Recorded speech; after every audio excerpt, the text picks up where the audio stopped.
বুকটা ফাইটে যায় মমতাজ এখন যেখানে বসে গান গাইবে এই গানটা উনি অনেক খারাপ মহিলা, উনি ভালো না। আপনারা কোথা থেকে আসছেন? আমাদের খালেদা জিয়া মাজুনিরে অনেক কিছু বলছে সংসদে, 5টা হাঙ্গা বলছে ওই মহিলা কেমনে খারাপ খারাপ ভাষা বলছে আমাদের দেশে বিদ্রোহী, উনি ভালো না। আপনি বিগত 20 বছর 19 বছর সে সংসদের এমপি ছিল। আমাদের দেশনেত্রী বেগম খালেদা জিয়া আমাদের আমানুল্লাহ আমানকে বারবার মিথ্যা মামলা দিছে, এরা অনেক যন্ত্রণা করছে। আমাদের বেগম খালেদা জিয়ার নামে মিথ্যা বিভিন্ন ধরনের এই সংসদে বৈশা, সেটা আপনারা সবাই জানে, এই পুরো বিশ্ব জানে, এই মিডিয়া জানে।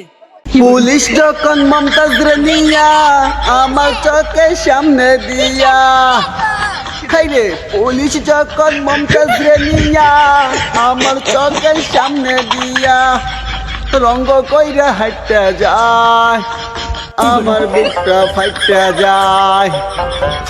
একটা বহুলের কারণে আজকে আমি জেলখানাতে পচা মরি রে। একটা ভুলের কারণে আজকে আমি জেলখানাতে পচা মরি রে। আমি জইলা পইরা মরি এখন জেলখানার আগুনে, আমি জইলা পইরা মরি এখন জেলখানার আগুনে।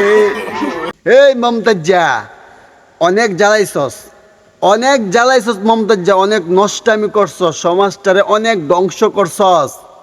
এবার যা, এবার জেলখানায় যায় 5 হাতা গরম ডিম যখন ঢুকাবে তখন টের পাবি, তখন টের পাবি জনগণের সাথে লাগার স্বাদ কি।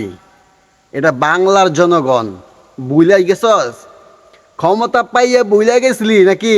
এটা বাংলার জনগণ, এখন টের পা, এখন মজাটা বুঝ কেমন লাগে। ক্ষমতা পাইয়া, ক্ষমতার চেয়ার পাইয়া যা বাহাদুরি করছিলাম মমতাজা, হ্যাঁ রাত্রেবেলা করতার দেহ ব্যবসা, রাত্রেবেলা করতার দেহ ব্যবসা, দিনের বেলা বুজুগিরি দেখাইতা, দিনের বেলা দেখাইতা আমি কেবল মক্কা থেকে হজ করে আসলাম।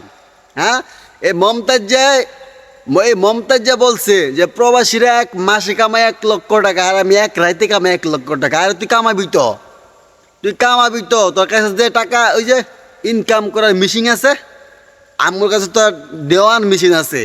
আমাদেরকে যে মেশিন দিছে এই মেশিনটা আমরা দেই, আর তোরা যে মেশিন দিছে এই মেশিনটা তুই ইনকাম করবি। নষ্টা মহিলা, এসব চরিত্রহীন মহিলা আমাদের বাংলাদেশে এখন কেমনে বাইচে আছে। এই কুত্তার বাচ্চারে খুব দ্রুত ফাঁসি দেওয়া হোক। আমার দেশের আইনকে আমি দৃষ্টি আকর্ষণ করছি, এরকম নরপশু, এরকম নরপশুদেরকে খুব দ্রুত আইনের আওতা আইনা, আর যারা আইনের আওতা আছে বর্তমানে তাদেরকে খুব দ্রুত ফাঁসি দেওয়ার ব্যবস্থা করা হোক। তাহলে নেক্সট টাইম যারা ক্ষমতায় চেয়ার পাবে, ক্ষমতা পাবে, তারা কখনো আর এরকম অশ্লীলতা করবে না, এরকম অশ্লীলতা ছড়াইবে না। ঠিক আছে?